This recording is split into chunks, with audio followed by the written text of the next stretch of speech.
2019년을 시작한 지 벌써 2달이 지났습니다.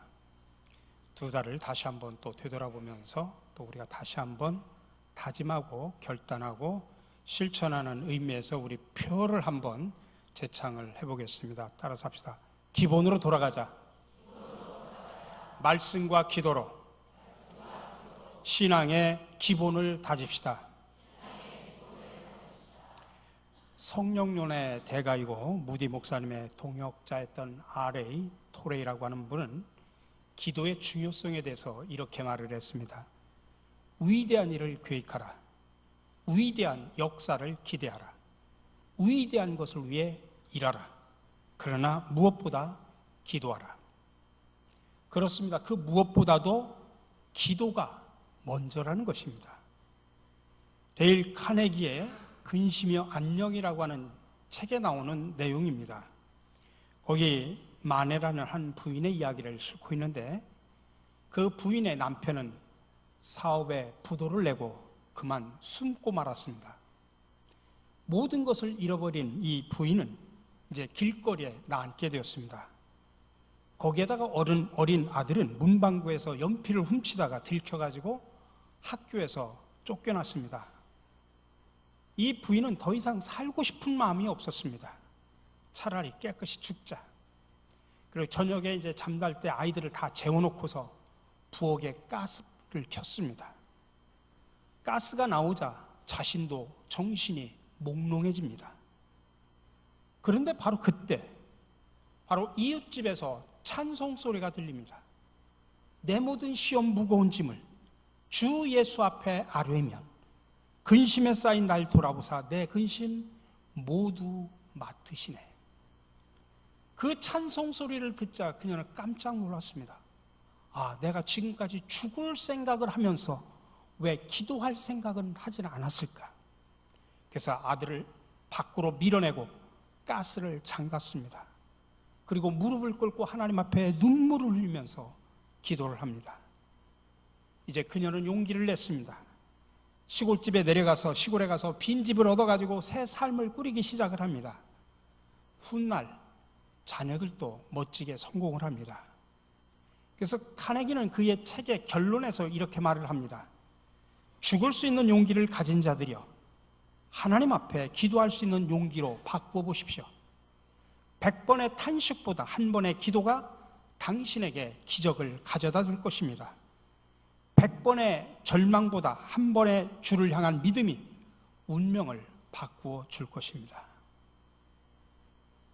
우리가 잘 알고 있는 이야기 가운데 알렉산더가 페르시아를 정복을 할 때 성문에 쑥 들어가니까 성문 앞에 커다란 실타래가 묶여있고 그 실타래 밑에 이런 글귀가 있었습니다. 누구든지 이 실타래를 풀면 세계를 지배한다. 그래서 많은 사람들이 그 얽혀있는 실타래를 풀려고 노력을 해봤지만 많은 사람들이 다 실패를 했습니다. 근데 알렉산더도 들어가다가 그 글귀를 봤습니다. 그리고 한 번씩 웃더니 옆에 있던 칼을 빼들어가지고 단칼에 실타래를 끊어버렸습니다.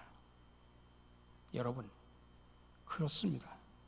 우리가 살다 보면 복잡한 문제, 많은 어려운 문제들, 난관, 생각이 복잡할 때가 얼마나 많이 있습니까? 그런 문제와 생각에 여러분도 얽매이지 마시고 단순하게 실타래를 칼로 자르듯이 여러분 기도로 맡기라고 하는 그 말씀을 믿고 기도하면 길이 열림을 믿으시기 바랍니다. 근데 우리가 기도가 그렇게 중요하다고 생각은 하지만 실제로 기도를 힘들어하는 성도들이 너무나 많이 있습니다. 우리 성도가 해야 될 당연한 일이라고 생각은 하지만 기도를 무거운 짐으로 생각합니다. 왜 그럴까요?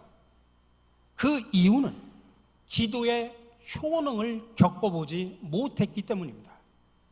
여러분, 기도하면 병이 낫고 기도하면 물질의 복을 받기도 하고 기도하면 가정의 문제가 해결되기도 하고 여러분들 기도하면 사업의 문제도 풀리고 자녀들의 앞길도 활짝 열림을 믿으시기 바랍니다. 여러분, 입시철이 되면 자녀들을 위해서 기도하죠. 저도 2월 달에 저희 미국에서 공부하는 저희 아들이 박사과정 입학 시험을 위해서 좀 준비를 하고 이제 합격을 기다리고 있습니다. 합격을 기다리기도 하고 또 박사과정 하려면 또 돈도 얼마나 듭니까? 저희 목사가 무슨 돈이 있겠습니까? 근데 목사는 가진 게 딱 큰 무기가 하나 있습니다. 제가 얼마나 백이 든든한지 세계를 모든 것을 다 가지고 있는 하나님이 제 아버지시거든요. 그러니까 저는 그 백을 믿고 기도를 하는데 제가 집사람하고 딱 한 주 동안 금식 기도하자. 자녀를 위해서.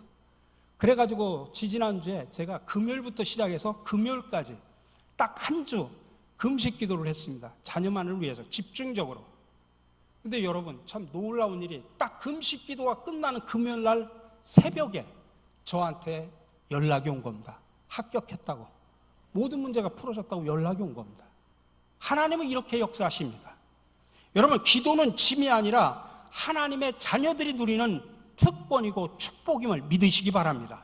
그거를 직접 여러분들이 경험을 해보셔야 됩니다. 오늘 본문에서 엘리야는 갈멜산에 올라가서 기도합니다.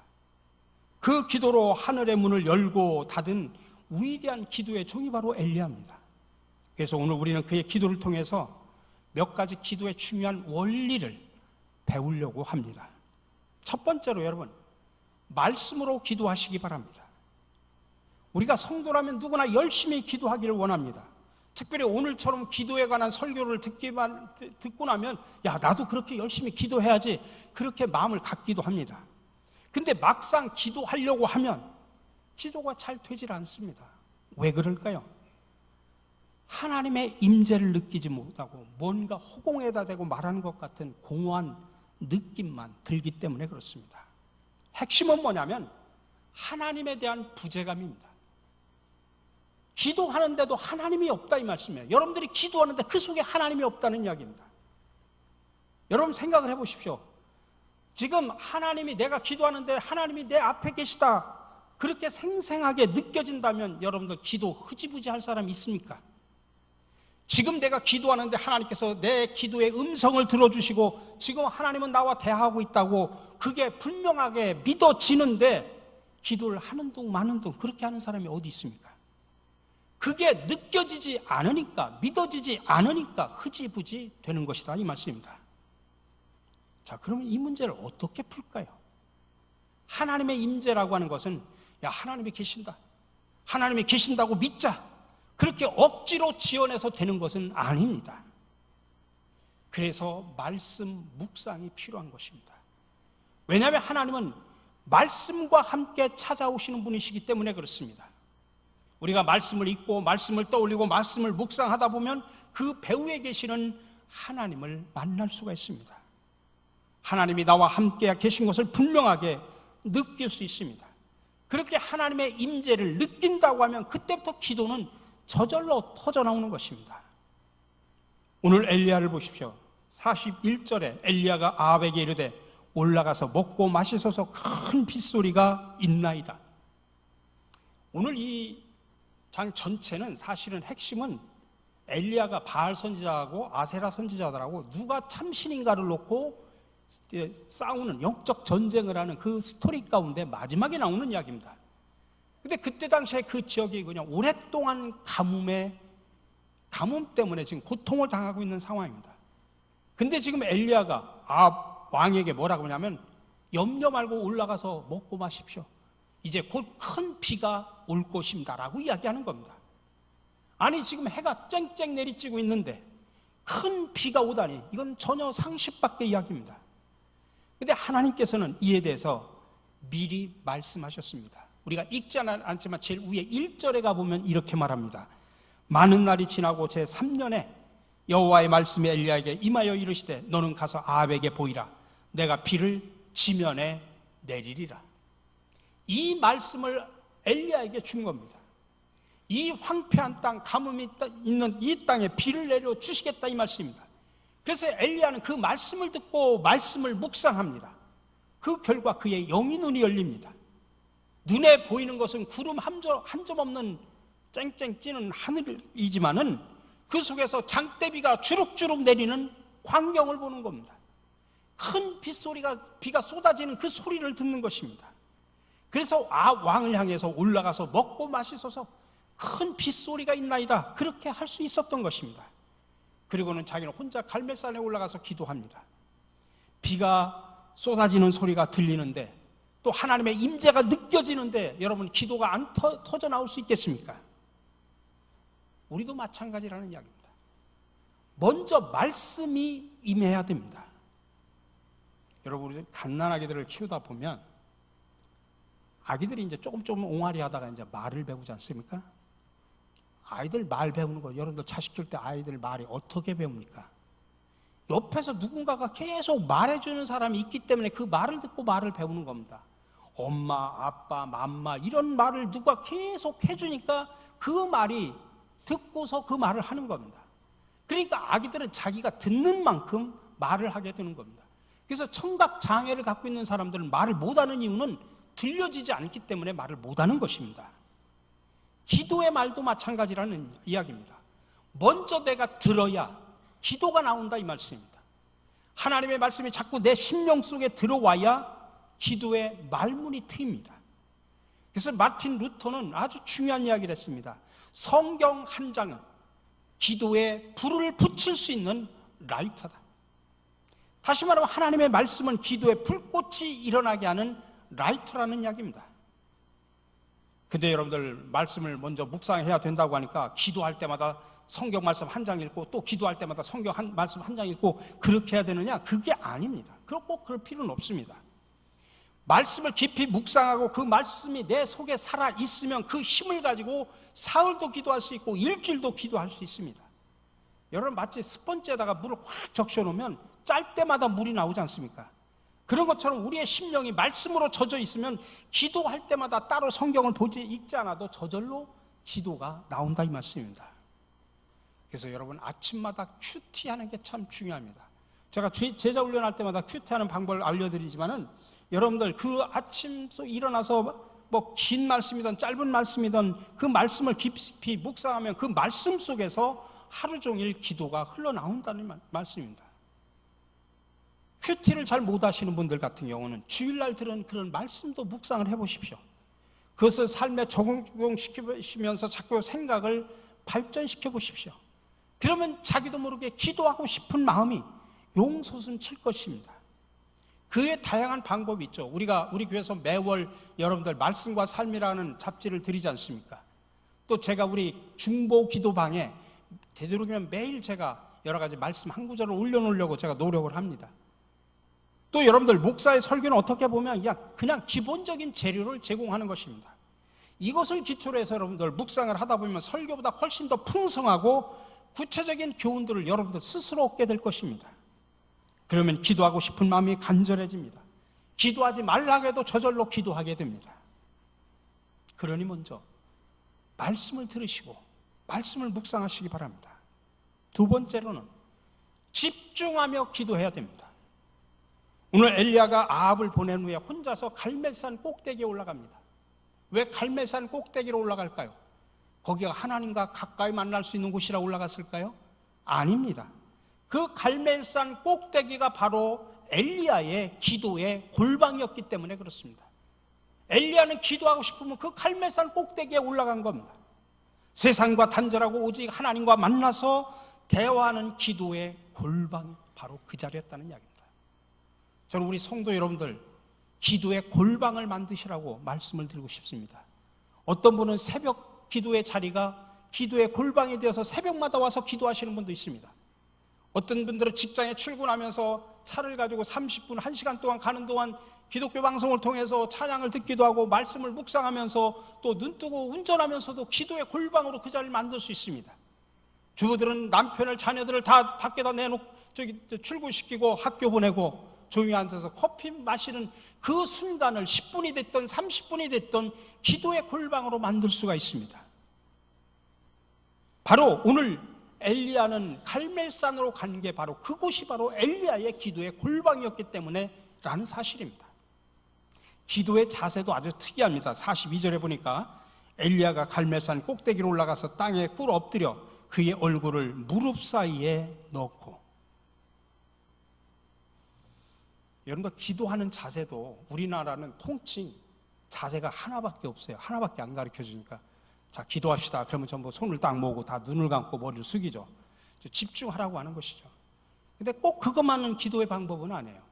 제가 옛날에 그 영국에서 공부할 때 기숙사에서 돌아가면서 이렇게 쉽게 말하면 기도회를 인도를 해요. 그래서 제 차례가 왔어요.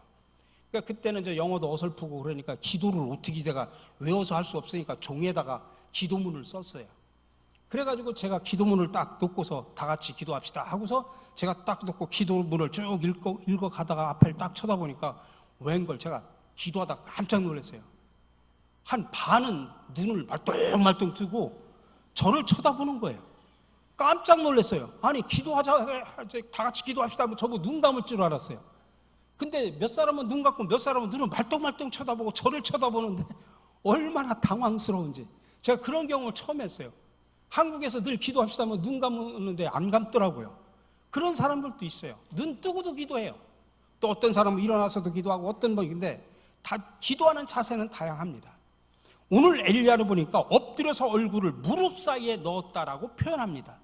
엘리야가 기도하는 방법이에요. 자세예요. 그거는 뭐냐면 전심을 다해서 하나님께 간절히 매달릴 때의 엘리야의 특징입니다. 이처럼 능력 있는 기도를 위해서는 간절한 마음으로 하나님께만 집중할 수 있어야 됩니다. 근데 참 신기하죠, 여러분. 내가 기도만 하려고 하면 왜 그렇게 잡생각이 나는지 몰라요. 아니, 하루 종일 안 오던 전화가 갑자기 와요. 왜 세탁소 아저씨는 또 하필이면 그때 초인종을 누리는지, 밖에서 막 구급차가 왱왱거리며 경적소리 때문에 시끄러워 집중을 할 수가 없습니다. 조금 정돈됐나 싶으면 여러 가지 또 생각이 떠오릅니다.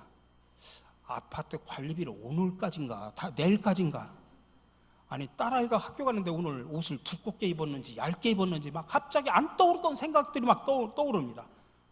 내가 친구한테 전화하기로 했는데 내가 깜빡했네.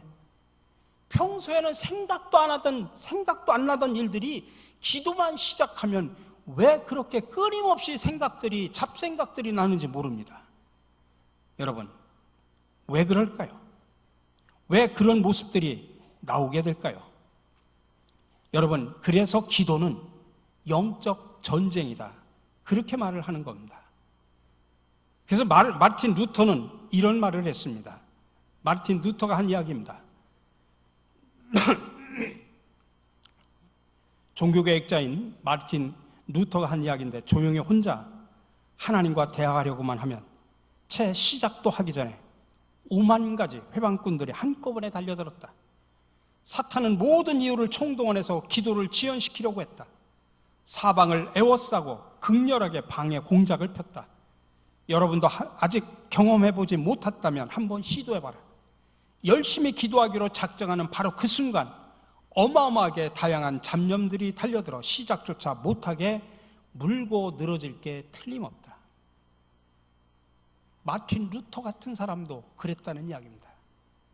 이렇게 기도는 영적 전쟁입니다.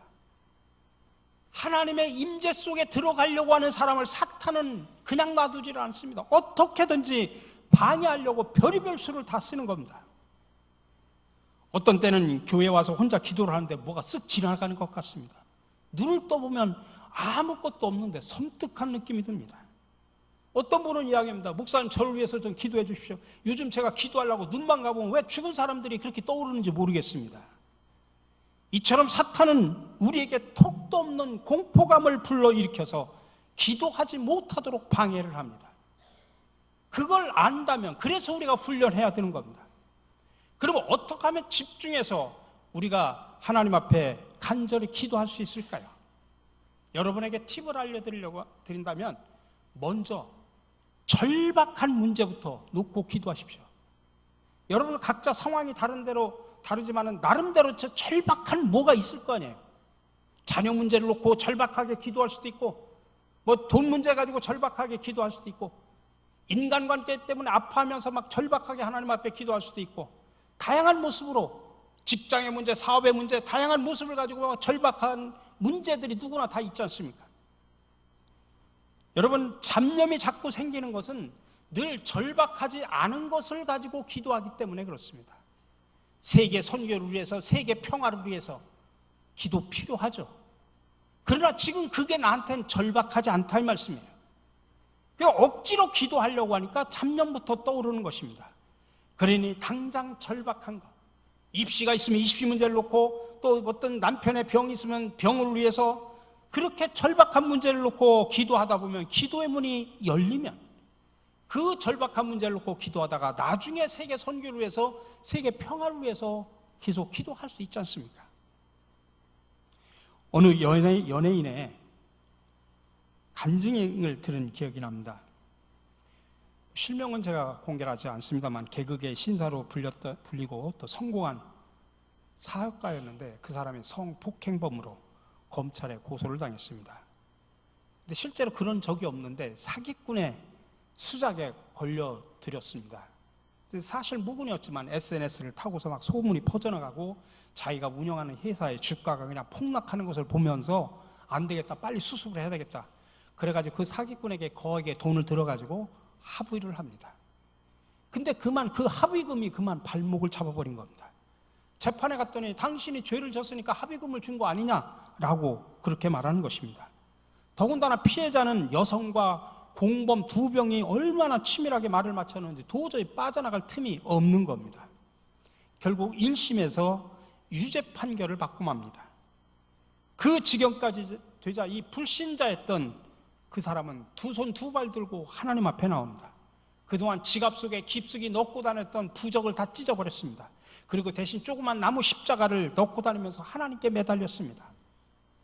한 번은 지금은 이미 고인이 되신 탤런트 김자옥 권사님 댁에서 그분과 이성미 씨와 박미선 씨가 함께 네 사람이 모여서 기도 모임을 했습니다. 근데 막 기도하다 네 사람이 너무나 가슴이 뜨거워가지고 그 길로 막 교회를 향해서 달려갔습니다. 근데 밤이 늦어가지고 교회 철문이 닫혀 있었습니다. 근데 네 사람은 너무나 뜨거워가지고 그 교회 철문을 붙잡고 선체로 하나님 앞에 기도합니다. 거기에 차가 많이 다니고 지나가는 행인들이 많이 있는데 아랑곳하지 않고 하나님 앞에 간절하게 매달려 기도합니다. 근데 한참 기도를 하는데 갑자기 흐느껴 우는 소리가 막 엉엉 흐느껴 우는 소리가 들려가지고 눈을 떠보니까 바로 그 사람이 막 땅에 엎드려서 막 통곡을 하면서 하나님 앞에 하나님 아버지 나 좀 살려주십시오 하면서 통곡을 하면서 기도를 하더랍니다. 너무나 절박하니까 통곡하면서 기도하는 것입니다.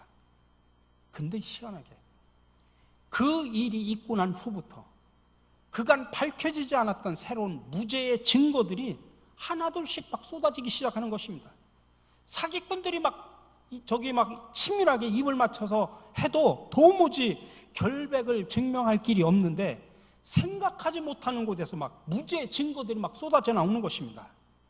결국 그 사람은 무죄 판결을 받게 됐고 사기꾼은 형사처벌을 받게 됩니다. 사건의 주범은 해외로 도피하고 사건은 마무리가 되었습니다. 여러분, 그 초신자가 어떻게 그렇게 간절하게 기도했을까요? 절박하니까 통곡하면서 하나님 앞에 기도한 겁니다. 여러분, 그렇게 절박하게 기도하면 하나님도 절박하게 응답해 준다는 사실을 기억하시기 바랍니다. 하나님 반드시 역사하십니다.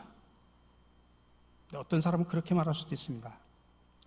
목사님, 나는 그렇게 특별하게 절박한 문제가 없는데 어떻게 하죠?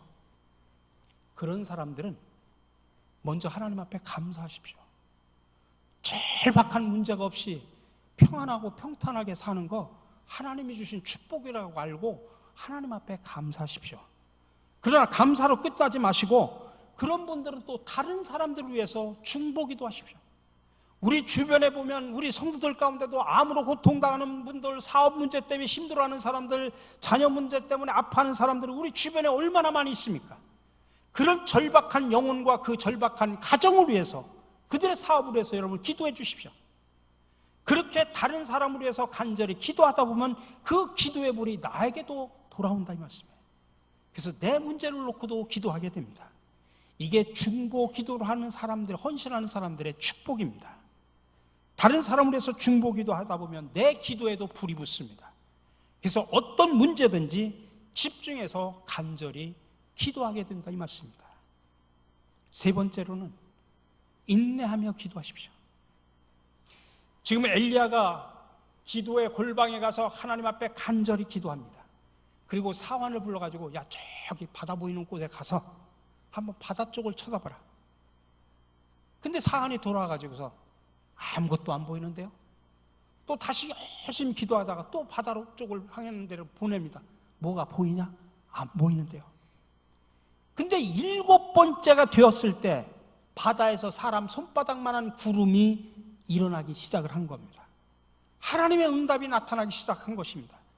그렇게 바라던 장대비가 쏟아져 내리기 시작을 한 것입니다.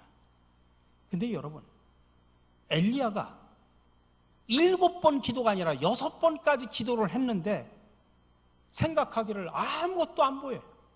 아, 내가 별 쓸데없는 짓 했나 보다, 바보 같은 짓 했나 보다 하면서 그가 기도하기를 포기했다면 그 기막힌 응답은 영원히 체험하지 못했을 것입니다. 이처럼 기도에는 인내가 필요합니다.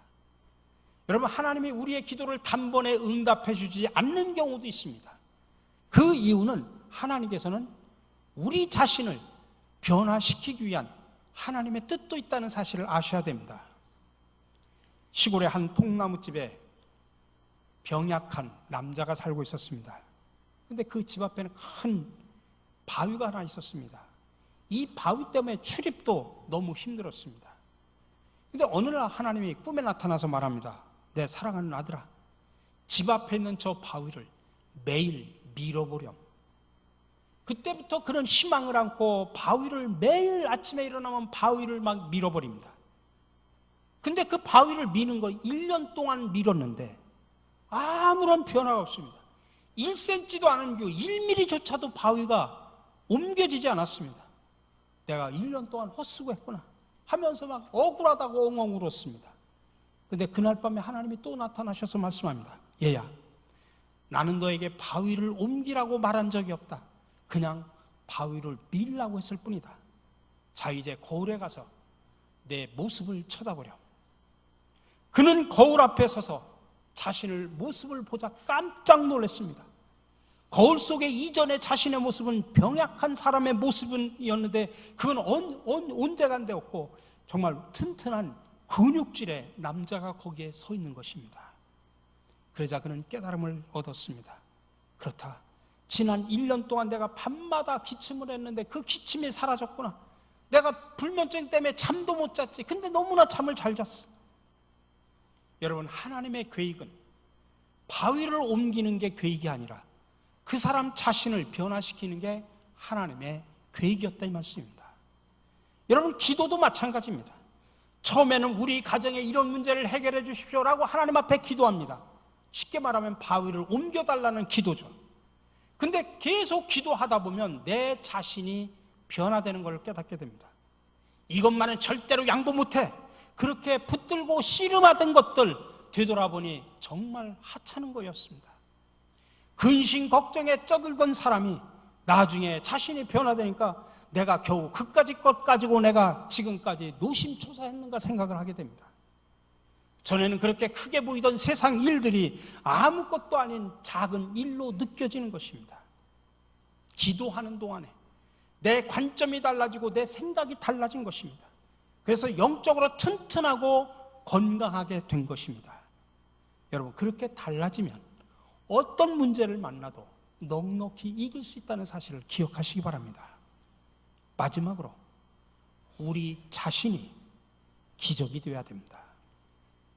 미국의 엘리베이 선교회 목사였던 스티븐 퍼틱이라는 분이 자기 할아버지에 대한 이야기를 간증을 하는데 뭐라고 이야기하냐면, 그 할아버지는 중증 치매를 앓고 있는 할머니로 인해서 말년을 너무나 힘들게 보내셨다고 합니다. 치매가 오기 전에 할머니는 정말 교양 있고 예의 바르고 정갈한 분이셨습니다. 근데 이제 치매가 걸리자 할머니는 정말 차마 눈 뜨고 못 볼 지경까지 이르는 겁니다. 한 번은 한밤중에 남편을 막 성추행범으로 오해하고 막 그냥 칼을 찾아다니기도 하고, 몸을 씻겠다고 해서 욕실로 데리고 갔더니 갑자기 욕을 하고 막 난리 법석을 치는 것입니다. 그런 할머니를 위해서 남편인 할아버지가 하나님 앞에 간절히 기도합니다. 하나님, 함께 하셔서 기적을 베풀어 주셔서 내 집사람의 건강 상태를 호전시켜 달라고 하나님 앞에 간절히 기도합니다. 그 인생 마지막 이렇게 마칠 수는 없지 않습니까? 하나님은 행복하고 건강한 임종을 맞이하게 해달라고 하나님 앞에 간절히 기도합니다. 그렇게 열심히 기도하는데도 병세가 호전되기는커녕 점점점 나빠져만 갑니다. 그 정도 되면은 힘이 빠져서 기도고 뭐고 다 때려치우고 싶습니다. 그런데도 할아버지는 하나님을 신뢰하면서 계속 기도합니다. 근데 변화는 할머니가 변화된 게 아니라 할아버지에게서 변화가 일어난 것입니다. 할아버지에게 자기 아내를 불쌍히 여기는 마음이 더 간절해지기 시작을 합니다. 날이 갈수록 더 지극정성으로 간호합니다. 나중에는 침상에 무릎 꿇고 할머니의 머리카락을 쓰다보면서 너무나 아름답다고 고백을 합니다. 그 몸에서는 냄새가 풀풀 나는데도 불구하고 그 부인의 머리카락을 만져주면서 너무나 아름답다라고 고백합니다. 할머니가 낫는 것보다 더 놀라운 기적 아닙니까? 기도가 할아버지의 마음을 그렇게 놀랍게 변화시킨 것입니다. 여러분, 우리는 늘 하나님 앞에 기도하면서 하나님, 나에게 이런 기적을 베풀어 주시옵소서. 근데 하나님은 때로는 내 자신이 기적이 되라고 말하기도 합니다. 밖에서 기적을 찾지 말고 내 속에서 일어나는 기적을 찾으라고 말하기도 합니다. 내 자신이 기적이 되라. 하늘문이라고 하는 것은 밖에서 열리는 것이 아니라 내 속에서 열릴 수 있다, 이 말씀입니다. 우리 사랑하는 성도 여러분, 그러므로 기도를 포기하지 마시기 바랍니다. 응답이 보이지 않는다고 포기하지 마십시오. 때가 되면 하나님께서 반드시 응답해 주십니다. 바위를 옮겨 주시든지 내 몸을 튼튼하게 해 주시든지 둘 중에 하나입니다.